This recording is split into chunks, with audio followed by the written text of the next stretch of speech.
Sa gitna ng urbanisasyon sa Angeles City, patuloy na pinauunlad ang sektor ng agrikultura.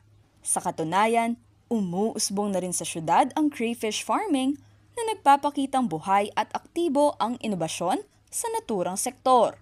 Kahit nasa isang highly urbanized city, matagumpay na nakapag-aalaga ang isang breeder farm sa Barangay Kwayan nang humigit kumulang 1,000 craylings bilang bagong mapagkukunan ng kabuhayan at dagdag suporta sa food production sa lungsod. May potensyal ding umangat lalo ang lokal na industriya ng kape sa lungsod. Sa pagsisikap ng mga magsasakang Anghelenyo at mga katutubong komunidad, umabot na sa 600 kilo ang ani ng kape mula sa Robusta at Barako varieties.